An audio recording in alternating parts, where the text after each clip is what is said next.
Compañeros, ¿cómo están? Bienvenidos a La Huella Guitar.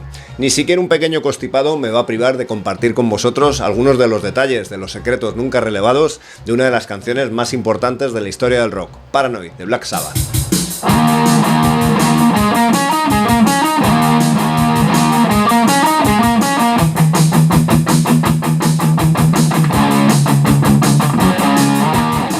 Ahora que en la actualidad tenemos acceso a montones de libros, de vídeos que nos cuentan la historia de cómo se concibieron algunas de nuestras canciones favoritas, en este vídeo me voy a quedar con la biografía de Geezer Butler, bajista de Black Sabbath, que compuso su letra y que desde luego no tiene pelos en la lengua al hablar de esta canción.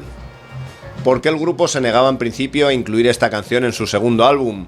¿Por qué a pesar de su gran éxito decidieron no hacer más canciones de este tipo, digamos más directas y llamémosle también singles? ¿O cómo fue posible que una canción compuesta en prácticamente 5 minutos tuviera tantísimo éxito? Son algunas de las cosas que vamos a intentar responder en este vídeo. Y veremos también cuántas versiones hay de Paranoid y cuáles son las favoritas de los miembros de Black Sabbath. ¡Vamos a ello!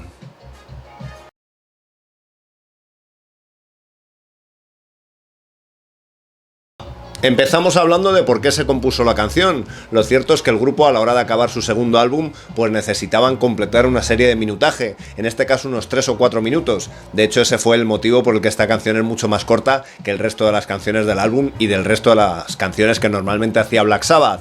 La verdad es que les dieron muy poco tiempo para ello y esa fue la razón por la que Tony Iommi de alguna manera se aisló de los demás para llegar con un riff y con una estructura de canción que, como hemos visto ya en muchos casos en otros grupos, al final acaban convirtiendo una canción de última hora en la canción más importante del álbum. Siempre se ha comentado algo que se ha mitificado ya, que la canción se compuso en prácticamente 5 minutos. Geezer Butler no recuerda que fueran tan poco tiempo, pero sí que les dieron prácticamente una hora para componerla. Parece ser que Tony Iommi llegó con la canción, la tocó varias veces, Ozzy hizo la melodía por encima y el propio Butler pues hizo la letra de la canción, ¿no? Algo de lo que él se solía encargar. El contenido de la letra de la canción es bastante llamativo y cuando lees la biografía del bajista te das cuenta que era, digamos, bastante propenso a caer en depresión, algo que era muy difícil de tratar en la época porque había mucho desconocimiento. De ahí que la letra de la canción pues hable prácticamente de eso, ¿no? De que dice que su mujer no le puede entender por el estado de ánimo que él tiene y eso es lo que Geezer Butler pues quiso reflejar en este caso la letra. A la pregunta que muchas veces le hacía Ozzy de que qué significaba Paranoid, pues el propio bajista no sabía responderle,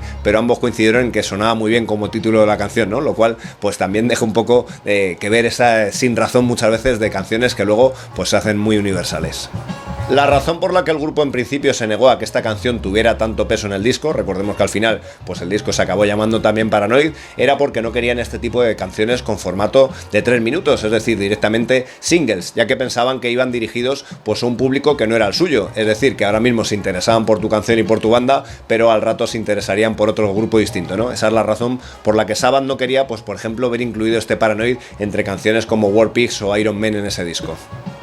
Imaginaros cuál sería la decepción del grupo cuando la compañía de discos Warner decidió no editar como single War Pigs, que era el tema que ellos pretendían sacar, y en cambio sacó Paranoid, ¿no? Un tema que evidentemente era mucho más directo y sobre todo las connotaciones antimilitaristas, teniendo el Vietnam allí presente, que tenía el tema War Pigs, pues la compañía pensó que no iban a poder vender discos en las tiendas, así que directamente eligen este Paranoid para desencanto desde luego de la banda.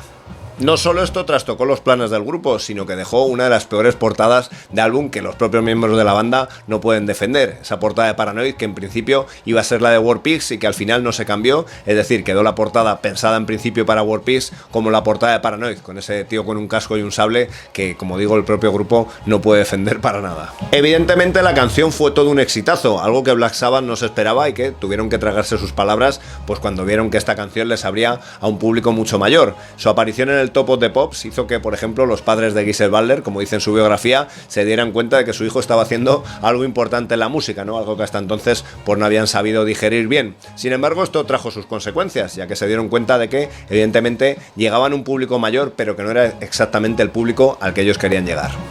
Desde luego el universo Sabbath es un mundo bastante diferente al del resto de bandas, que normalmente buscan conseguir un hueco, llegar a mayor gente a través de este tipo de canciones. Sin embargo ellos, a pesar de ese éxito conseguido, decidieron no hacer nunca más singles de este tipo de canciones cortas, ya que pensaban no era el estilo, no era el tipo de gente al que ellos querían llegar, ¿no? Un tipo de gente más voluble que hoy se interesa por tu banda pero pasado mañana lo hace por otra. Es decir, tuvieron muy claro que ese no era el camino a seguir y es lo que hemos encontrado desde entonces pues en los discos de Black Sabbath, ¿no? Muy fieles a su sonido y sin caer en esa tentación que puede ser la de hacer un single de éxito. Si metes en el buscador de Google o en Spotify covers de Paranoid, vas a encontrar cientos de bandas haciéndolas. Como dato curioso decir que Black Sabbath no fueron los primeros en utilizar este título Paranoid para una canción, ya que fueron Grand Funk Railroad en 1969. Hay versiones muy destacadas de bandas importantes que hacen este Paranoid, ¿no? Recordemos que tanto en directo como en grabación pues encontramos versiones de Paranoid de Metallica, de Megadeth, Queens of the Stone Age, Avenged Sevenfold, Weezer, Green Day, es decir, estilos muy diferentes. El propio Geezer Butler dice que quizá su versión favorita está hecha por los Dickies, una versión mucho más punk rock, mucho más rápida y agresiva, y que quizá la que menos soporta es la que hiciera la banda de Soft Cell. Desde luego puedes escucharla en internet y es una versión bastante extraña. Hay que recordar que puedes escuchar versiones de Paranoid de estilos de música muy diferentes. Tiro de lista y te doy 10 que pueden estar muy bien para escuchar.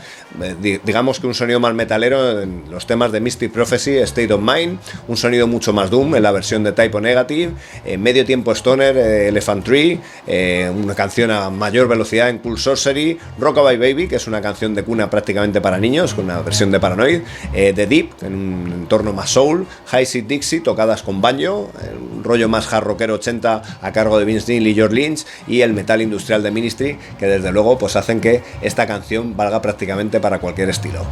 Bueno amigos, pues hasta aquí este vídeo que espero hayáis disfrutado con todos estos secretos, detalles revelados gracias a esa biografía de su bajista Geezer Butler, de una canción desde luego muy inusual por cómo se concibió, por el éxito que tuvo y desde luego por esa negativa de Black Sabbath a volver a hacer canciones de la misma manera. Nos vemos en el siguiente vídeo. Gracias.